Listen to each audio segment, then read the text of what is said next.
Hey gang, welcome to another edition of Turd of the Day. Today we're going to talk about a new law that is coming out that was signed into law in October of this year by none other than Gruesome Newsom.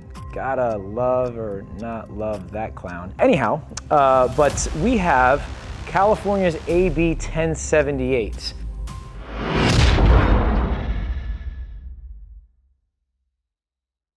You might not be aware of this one, but this one, like many others, got slipped in there under the dark of night.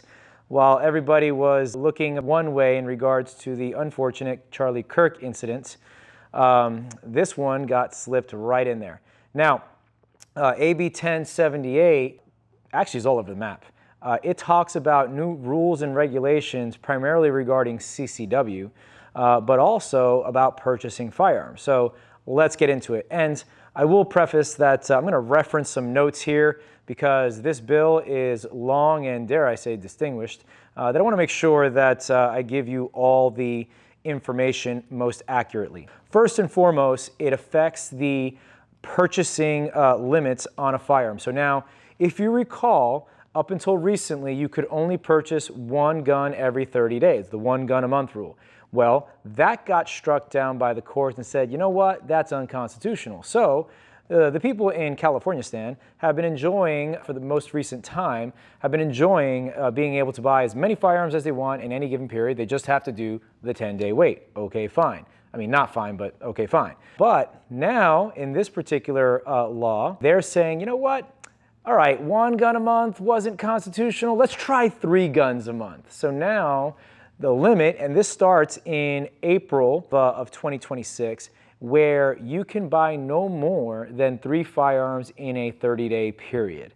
So same concept as the one gun a month rule, but now they're trying to massage it where they're putting 3 on there. And then there's a little stipulation on there where it says, if for whatever reason the state wins the appeal on the one gun a month, because they are appealing it, then it would revert back to 1 gun a month. So really what they're trying to do here is they're trying to put that limit on there. They're conceding up to 3, still restricting its citizens while it still pursues that wretched 1 gun a month thing. So there's that. That's the not CCW aspect of this particular law. Now, as far as it relates to CCW permits, it talks about restrictions or regulations for people that are applying both non-resident and resident. So for non-resident folks, and folks, we really push the non-resident CCW, as I said in a previous video about reciprocity. People that apply with California for non-resident, that is a push for national reciprocity, and I encourage everybody to do that if you want your voice to be heard. But on a separate factor here, in this particular law, it is putting a stipulation that you must attest under oath as a non-resident that you plan to travel to the county that you were applying for your permit. So for example, if you are going to apply with Orange County for your CCW as a non-resident, then you are attesting under oath that you are going to travel to that county within likely a 12-month period. So up until this point on the non-resident, you can apply with whatever county you want. And yes, you say that, hey, I intend to travel and so on. So it's kind of there already, but they're putting that extra you're under oath, meaning that if for whatever reason they want to check if you're following through on that and they find that you did not follow through on that, then they can get you for perjury, amongst other things. So there's that. Now, there's stricter applications for your resident folks and also the revocation thing. So now, let's first talk about the application requirements. On this one, they are wanting, or opening the door rather, if they would like to pursue interviews for your character references, then they can do that. In-person interviews with your character references. So imagine this, you're applying, you have to go to an in-person interview most likely anyway, and then now you have to provide 3 character references. They may say, okay, cool, but now we want to talk to each character reference, which at the very least will belabor the amount of time that it takes to get through the process.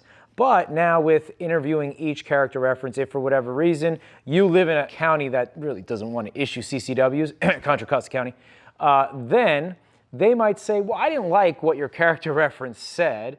Therefore, in the realm of good moral character, we're not going to go ahead and issue this. So you see, for issuing authorities, it provides them a door or a pathway with which to negate or deny your application for a CCW. At the very least, more hoops. The other thing with regards to revocation, now they're expanding the ease with which they can revoke your permit. So, for example, and some of these things that I'm about to go through, it's basically like a no-brainer. Like, of course, why wouldn't you suspend or revoke somebody's permit? Common things that can revoke your permit, and these are misdemeanors, okay? And a lot of people are like, oh, I'm not going to do this misdemeanor or this or that. But some things happen inadvertently. And here's what I mean.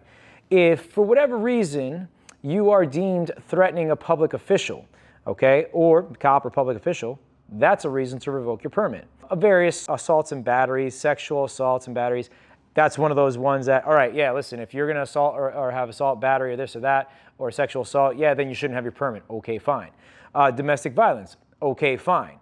Now, certain firearm-related offenses or incidents. So this could be brandishing. So if you, for whatever reason, brandish your firearm, and the number one reason how or why CCW people get in trouble in California is brandishing. And many times they justifiably brandish because there's an imminent threat, but the place where they brandish, they want to pursue charges for that.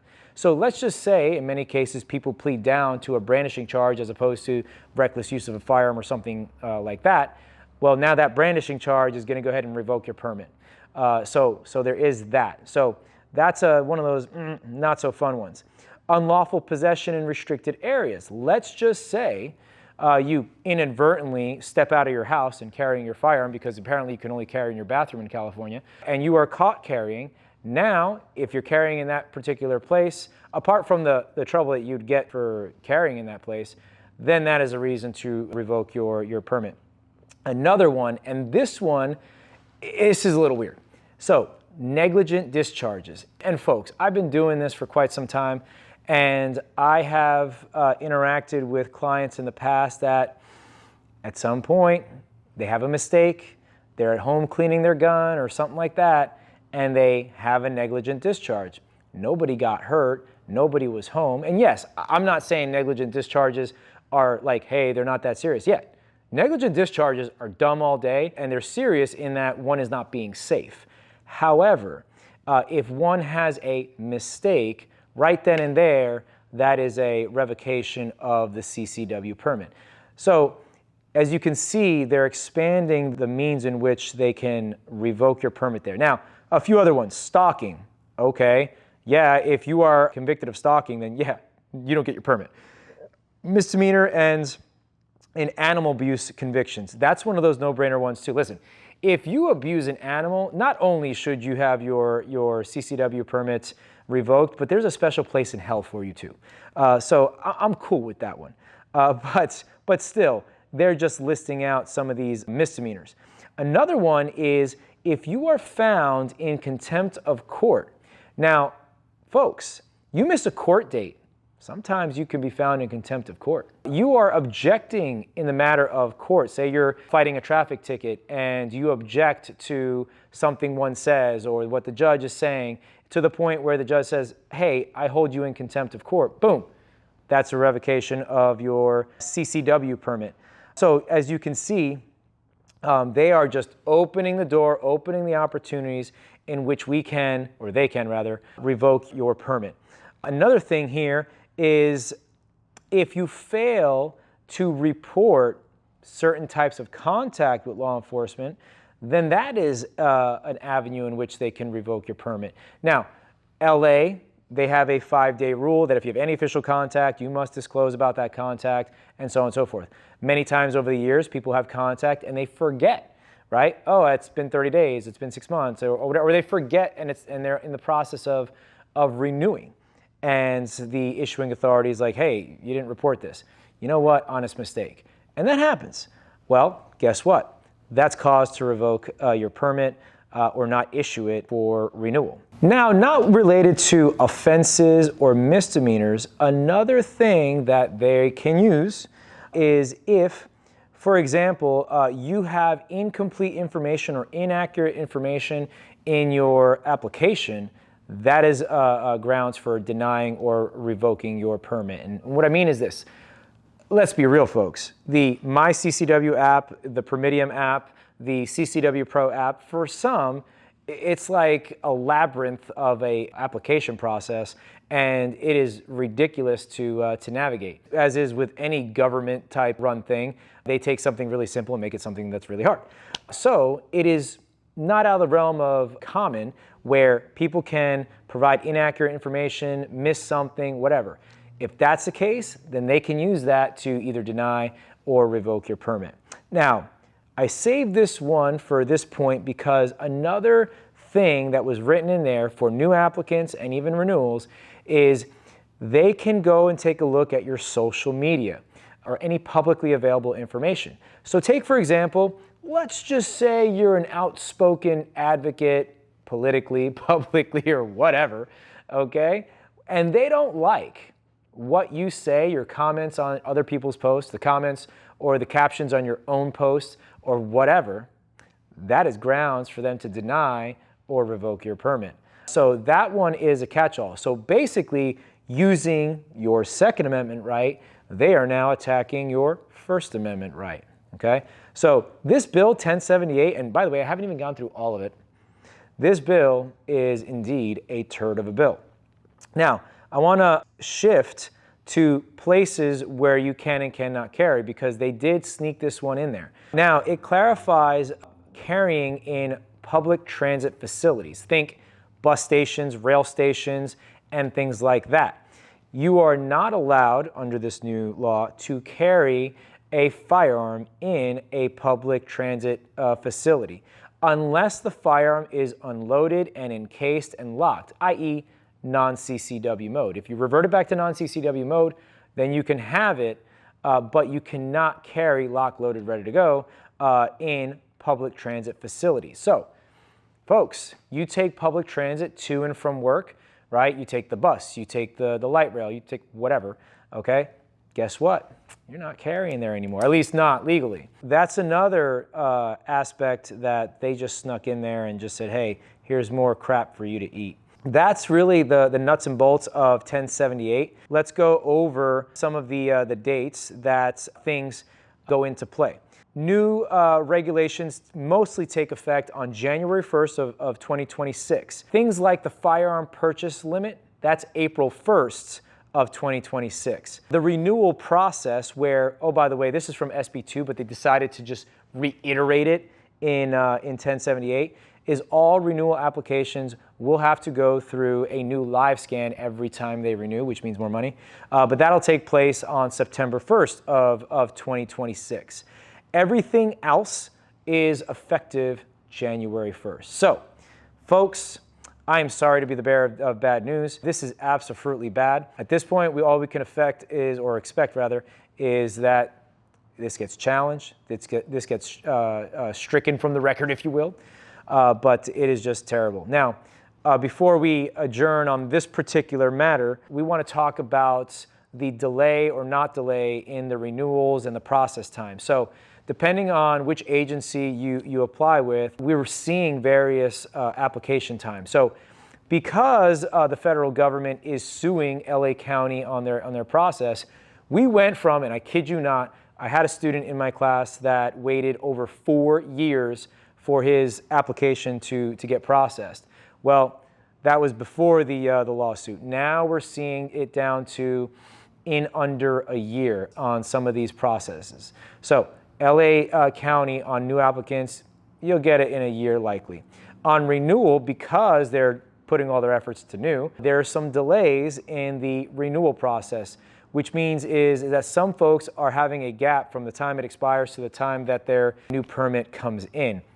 So in that particular way, I highly encourage people to, when it's at the 90-day mark with LA, because that's the soonest with which you can submit your application, at that 90-day mark, put in your renewal application.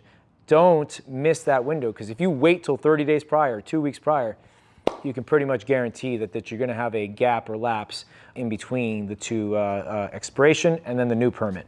Okay. On Orange County has been really efficient over the years. So we're seeing on new applicants, you're seeing 3 months to 6 months, depending on the nature on new applicants. On Orange County, if you put in your application at the 120-day mark, so 4 months before the expiration, you're not going to have a problem getting the renewal. There is not going to be any lapse. And I've seen folks put in their renewal application, 45 days, 30 days, and still not have a lapse. So Orange County has been knocking the cover off the ball and making sure that their customers have been getting their stuff done fairly efficiently. In the realm of other like municipalities in LA County, it depends. It depends. Places that are smaller, like local PDs that don't have that many people in the town, something like Manhattan Beach or something like that, they're pretty quick. Whittier, pretty quick. Long Beach has a lot of people, not as quick. So there's that. So that's your update for the various counties, LA, OC, and some of the places within LA. So just wanted to update you on this. You need to be informed. Not knowing is not an excuse if you get stopped by the cops. So hope this helps. Please get yourself informed on 1078 and all the other laws that are in effect. But this is a turd of a bill. Thank you, Gruesome Newsome. Have a good day. If you think all gun laws are an infringement and you live behind the enemy lines in the People's Republic of California, then check out our Unconvicted Felons t-shirt. We came out with this t-shirt design for you where most of us are fed up with the situation here in California. So check it out. Check out our website. Awesome t-shirt coming at you. And our new line of 2 arms where it stands for 2A Rights Matter. So check out our new t-shirt and help us feed our dog.